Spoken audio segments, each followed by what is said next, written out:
Mhm. Oh boy.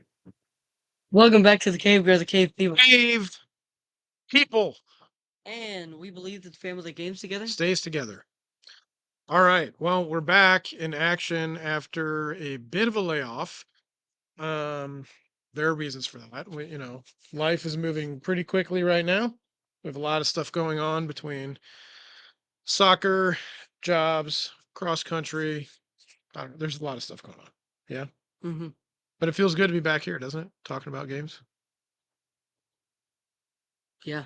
Yeah. Yeah. So we have something special today. And yes, the camera's going to shake a little bit. Sorry for that. We're working on a fix for this, by the way. Anyway, we have a game that came in a little while ago. This was a pre order called Fate of the Fellowship, Lord of the Rings Fate of the Fellowship. And this is a game that is right now, as we speak, number 2 on the BGG hotness. And it's actually been in the top 2, 3, whatever for quite some time. And there's good reason for this.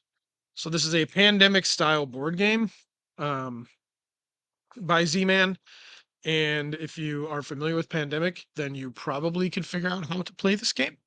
But we figured we needed to give this game a review. It was time to talk about it. I have 4 playthroughs, 1 victory, I have 3 and no no victories. victories. Okay. Um, and we've played it at different player counts, 2, 3, 4. I think that's it. 2, 3, I think it was 4 and 2. 4 and 2.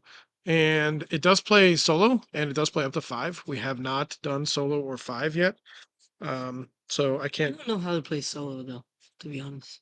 Probably wouldn't play very well. You don't think so? I don't know. Some people like the solo variant, according to the forums at least.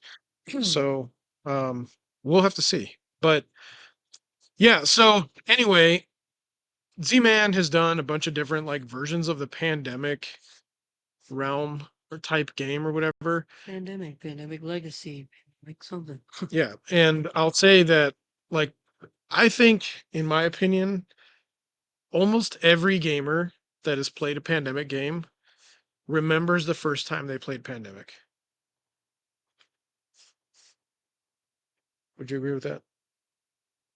I remember sometimes I played Pandemic, but I don't remember the very first time. Because I was like, what, 7?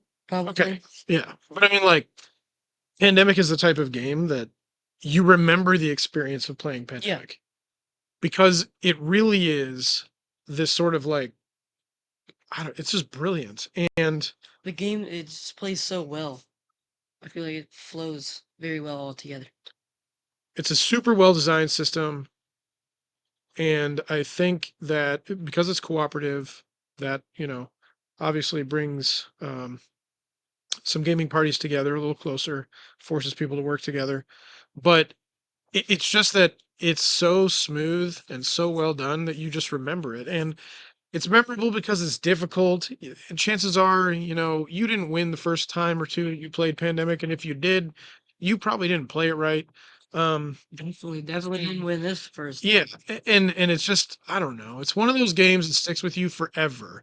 And it ages well, and no matter how old the system is, like it's still here, still prevalent, and still well represented. So what Z-Man's done now is they've taken the pandemic system, attached it to a massive IP in the Lord of the Rings, and this is the collision of both of those worlds together. We could probably move the dice tower. So that's the dice tower that you use for the dice rolling in the game, and that's something to put together. But it's a nice table piece too. Um. Anyway, so this is the collision of both those worlds, the Lord of the Rings world and Pandemic coming together. Um. I'll say I think it plays like a combination of War of the Ring and Pandemic. Yeah. It's a Actually, I'd say that, yeah. I think it's a good marriage of the two. And wow, Wow, that was something. it's a big one. And look, War of the Ring is one of my favorite two-player games of all time, if not my favorite two-player game of all time. It's really close between that and another game called Twilight Struggle. But um, Pandemic is certainly one of my favorite cooperative games of all time. And so when these two things came together, I was like, this is an auto buy for me, Yeah. even though for some people it might not have sounded great. And I'll just say, like, spoiler alert, It's I great. think this game is freaking great. It's like next level good. Yeah.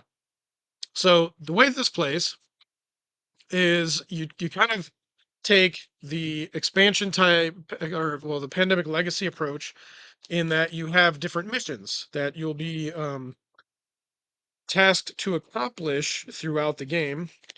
And there are many missions. Okay, and depending on the difficulty of the game, if you know the normal difficulty, whatever, there's 4 missions that you'll draw, and you have to accomplish them in order to win the game. And then there's one mission that is always in the game, and that is the destroy the One Ring. And then the caveat is the destroy the One Ring quest or mission, whatever you want to say, quest has to be done last. So you have to do the other 3 missions or 4, however many you have, before you do that. It's kind of the War of the Ring part, I guess. The missions are. Well, it's Pandemic Legacy too, right? Yeah. It came from that, where you have these different missions that you have to accomplish in order to be successful in the scenario. And a lot of these missions are character specific missions, or they introduce a certain character into the game that you must play in order to play with that mission. So for example, this one is Secure the Crossing Manduin, and in order to play this, you have who is it that this one involves? Faramir. So you have to have him in the game in order to have this mission be viable. And then what you do in setup is you pick your missions, and then that kind of drives the characters, and then the other characters kind of get shuffled in, and you deal them at random. Obviously, always you have to play Sam and Frodo, because the Destroy the One Ring requires them to get to Mount Doom and cast the ring into the fire there to destroy it. But the quest or mission aspect of this game is bloody brilliant. It's great. I love that the diversity here. I mean, you have so many of these cards. So you're never going to play the same game twice. It is like Pandemic, and it's I don't think it's going to get old. Like that's the No. other thing. It stays fresh, no matter what. What do you got? And we keep getting it back to Pandemic, but I do think these are two very different games. Obviously, you got Pandemic, you're trying to like heal the world. This you're trying to destroy a ring. Uh, to decide between the two, which one do you like better? Well, we'll get there. Okay. So in addition to that, and and like in Pandemic, there are like 5 classes or whatever that you can play, and each one has like their own unique ability. There are 13 characters represented in the game, and each player at the table plays 2 of those. Now, some of them are multiplayer, like Frodo, Sam. This is count as they count as one character for the purposes of playing the game. Um, They're like they're one piece. yeah, one piece. But you have every this is the A team here. It's the A list of the books. Um and each person has like a unique ability they can do. They have a place that they set up on the table, and they have some different things that they would be good at doing or doing accomplishing throughout the game. So you have your characters, you have your quest cards. Those are the kinds of things that distinguish themselves a little bit from the regular Pandemic game. Then you have the the regular, like the deck of cards that you would draw off the player cards into your hands that have locations and different symbols on them. And the symbols, they're very basic. They're ring symbols, friendship symbols, swords, some stealth stuff with the cloaks or whatever. And then there are, of course, events. And these events are just like the Pandemic events, like the supply drops or whatever, that will help you, do other things on the table, manipulate the table in your favor. So, in that regard, it's very, very similar to Pandemic. You have cards in your hand that you're looking to play. You have a trade mechanic where you could trade locations, but there's certain things on the map. Moving to certain locations that require you to discard symbols or tokens, and then you have the bloody skies darkened cards. These are um, the epidemic cards. So they'll be in the deck. Um, and as you draw them, the shadow armies and peoples will do things Move and throughout kill. Middle Earth. Yeah, they'll move and kill, and they'll make your life a lot harder. So the whole idea of the game is to accomplish the tasks, destroy the One Ring while maintaining this hope track.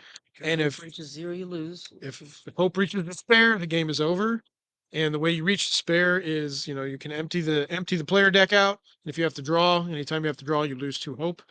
There are certain effects in the game that require you to lose hope, like running out of shadow peoples to put out on the map. The shadow people are like your disease tokens, but there's only one color of them, and they're pretty tough to manage because they move and attack and do other things. So, and then you also have at the end of your turn, where you will draw the cards that decide what happens with the shadow. So I like this mechanic here because every card has a top and a bottom effect, and it's based on what the top card of the draw card says to do. So, for example, down here you have this banner, means we would do the bottom card of that effect, for example, at the end of someone's turn. And they're both bad, so. Everything in this deck is bad. Yeah, really bad. So, And if you progress more in the game, you're going to get more and more of those cards drawn after every turn. right. So the threat rate increases just like the infection rate in Pandemic is the threat rate. And as the threat rate increases, you draw more frequently from that deck. So you have your basic action cards, I do want to say one thing about and then you have battles and searches that happen too. Search mechanic is unique. Go ahead. the player cards. You do need to switch cards with other players, but it is incredibly hard to get to that position, especially if you're like playing a character that needed a mission in one place, but then the other person has another character all the way across the map, and you do need to do that. You do need to switch symbols, but it is hard to do. Don't always rely on that. Yeah. Yeah, they did a great job balancing the difficulty of this game. This game is really, really difficult if you play it correctly. Um, it's not one that you're meant to go in there and just, destroy and win easily. Um, you have 4 different factions represented here. As far as the Free People's armies are concerned, you have the Nazgul that come out. So anytime Frodo and Sam move, they do a little search thing. You have to roll some search dice, and you could lose hope if you get spotted and whatnot. So that's why I say it's really similar to like Lord of the Rings, or I'm sorry, War of the Ring and Pandemic. Um, so I think it's the basic gist of things. We're not again, this is not a teach video, kind of just reviewing it. The components are great. Little wooden pieces here are a little fiddly. So I have They're also heard some really small. complaints. Yeah, I've heard some complaints about them, how tiny they are and whatnot. And that's fine. That's a fair criticism, I think. The art on the characters really, really good. One of the characters is good. That's just Very realistic. that they're just wood pieces though. There's not like figurines that you Yeah. paint or anything like that. So These are just cardboard in here. yeah, pretty low budget as far as all that goes. Card quality is great. The components, the map is gorgeous and great. Could be a little hard to see at first and follow. Once you understand how the map works, though, it's very simple. Um, I think the detail on all the mission cards, quest cards, and all that stuff is good. The character cards is good. So, and the Nazgul miniatures are all right. I mean, they're not, Yeah, that's one of they're not super Coolest part. special. They're just, they're just these little falcons. standees, plastic standees that you put out on the map like that. So, yeah. The dice tower, though, It is incredible. this thing is freaking awesome. Um, that tower is really intimidating, and it's nice to have that as a centerpiece on the table while you're playing the game. All right, thoughts. So that's kind of the basic gist of you go around and around the table, take your turns, um, try to fulfill your quests, and if you do, you win. Yay, everybody's happy. And if you don't, you lose, and you reset and play again. You could lose this game real quickly. You can't win it quickly, but you can lose quickly. we first time we played it with the cavemen, uh what we using like 3 turns or Yeah, we something. lost right away. Lost like right away, and then it went on for like 3 hours. Yeah, And we ended up losing. We were like what, 1 turn away from winning? one turn. It was either we win or lose, and Based on the dice roll, and yeah, we ended up losing, and I think that's part of the fun of the game. It can go either way, depending on if you don't get this symbol. Like I only got like rings the whole game, and I needed to get the rings to Frodo and Sam to throw it in. We weren't in the same area because my characters needed to go up here. mhm. And yeah, it's hard, which makes it really fun to play. I agree. The game is difficult, and I think they did a fantastic job again. I don't know what formula they're using here for their calculus, but whatever it is, it's working. Um, every game, either you just get destroyed, which could happen. You can play through, get some back, hit two skies, darkened cards in a row or something. That's not ideal. Um, that would almost be like a reset situation. Or the game is going to come down to the end where, it's very tight and your decision making has to be on point. Your order of operations matter, and you're either going to get there right before you would have lost, or you will lose right before you would have gotten the victory. Yeah, And I think that part of pandemic has always been for me, the most enjoyable is the mm, tension on the table, yeah. and everyone on the team can feel it. Now, let's talk a little bit about armchair quarterbacking because cooperative games are susceptible to that, where What the heck does that even mean? I will tell you how to play your turn because you didn't figure out the best way to optimize your turn. So I'm going to say, hey, maybe you should Yeah, do that, that, and that. that's we did table talk a little.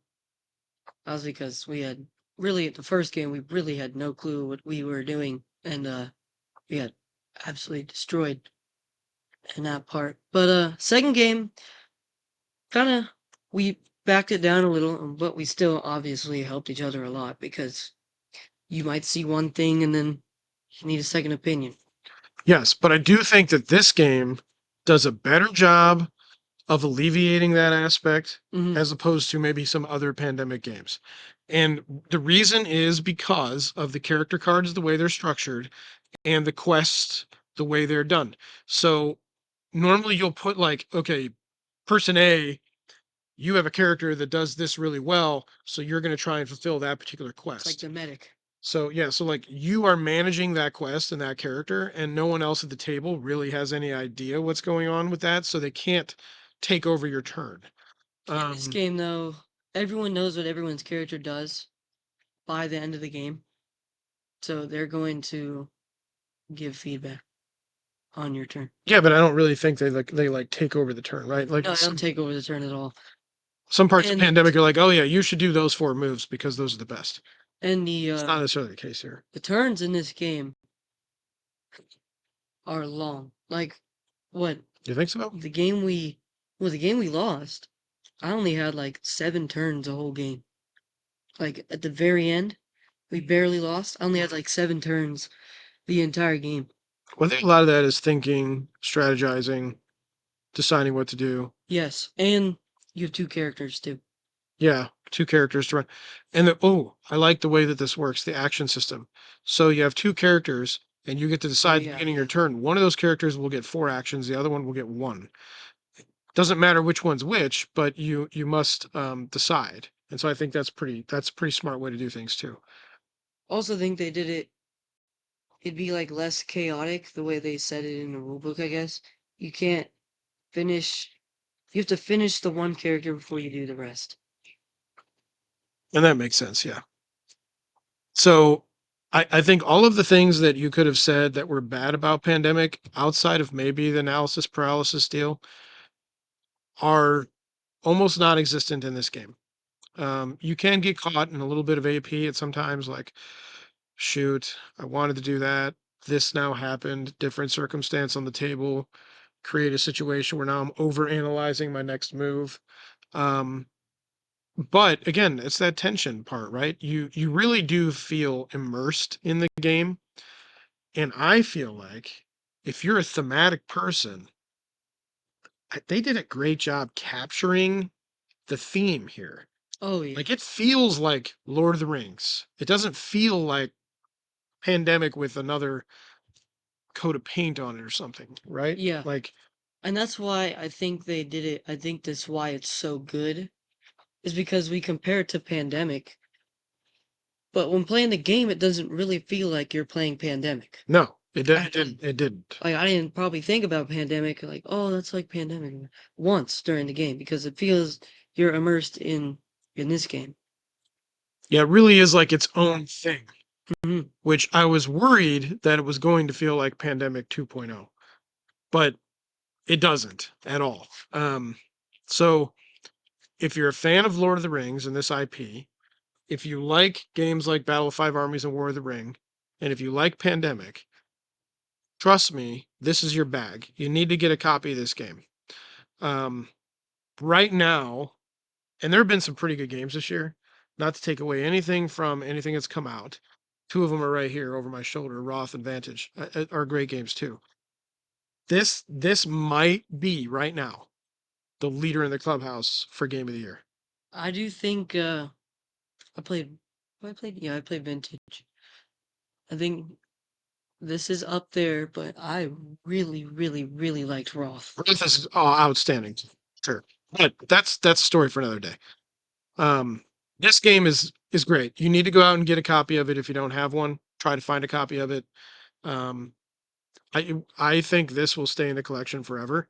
Oh yeah. It's just one of those games that creates those experiences around the table that you want to have with your gaming group. Stories that'll last for a lifetime. So that's key. And it's a little heavier than like a pandemic game. I would say this one punches above its weight. So casual gamers are going to need some help here. But once I think this can appeal to a lot of audiences Yeah, I would say your casual gamers probably not gonna like this at first. But do you think at they'd come down first. to it? I think they would eventually, but it is very, very tough. And if you don't like long games, and obviously do not play this one. Time on the box says 60 to 150. 60 to 150 is probably about right though. Hmm. They did a good job with that. Yeah, 60 to 150. 60 if you're losing quick. Yeah, 150 if you're getting down to the end and it's either a win or loss situation. yeah. It's, it's pretty on point, I think. I don't know if it plays quicker solo. Excuse me, It played two-player game quicker. played a little quicker. Yeah, it was. It also felt a little easier. Yeah, so this is I wonder if it's easier with fewer players than more players. Um, I know that the original Pandemic game was like that, especially at the harder difficulties. I don't know. We'll have to see. But one game to rule them all in 2025. Perhaps this is Oh, Fate of the Fellowship. we're coming down to it here. We are coming down to it, so And I thought, 2025 started out as a slower year. it was slow at first. We didn't get any like big games until what, June? Yeah, it's Halfway been through the coming year. now though. And then Fast now, and Furious. I mean, 2024 was an incredible Yeah, year for 2024 was games. really good. Hard to top I don't know if 2024. this is gonna top 2024, but it's gonna be a good one here. I'm curious when we get to the end of the year, which we're coming to. This is the end of September now. That when we do our top games of 25 and then we redo our top 20 of all time, I'm wondering or curious to see if any of the 24 and 25 games slip into anyone's top 20 of all time. They definitely did to mine. Yeah. I'm just wondering if it's going to happen Yeah. and how much it will happen because it seems like gaming just gets better every year almost. Um, so yeah. So there you are, Fate of the Fellowship. Number 2 on the hotness right now. Probably should be number 1. This game it's like red hot. You can almost not touch the box. And go out and get this and play this one. It's Please. fan freaking tastic. If you like what we do, please subscribe, like the video. Follow us over from the old channel if you can find us. Please do so. I know that we were excited to have over 100 subscribers on the other channel, and now we're off to a slow start here with this one. So help us out. Check out Rick over at Games and Drinks, and he and his buddies. We have done some collaborative work, so we're going to try and help each other out that way. And then look for future content. We have some reviews that we want to get done, and we have some live playthroughs of games that we like to do. Oh, And we nice. still have to finish the Unmatched because Ali Bruce Lee has now been it's up for pre-order. So good stuff. Yep. Anything else, dude? Go ahead and close us out. We got more reviews coming, I think. Yes. Probably. What else? That's pretty much it. Okay. Well, we will see you next time in the cave when we come together for whatever it is that we come together for. Thanks for watching.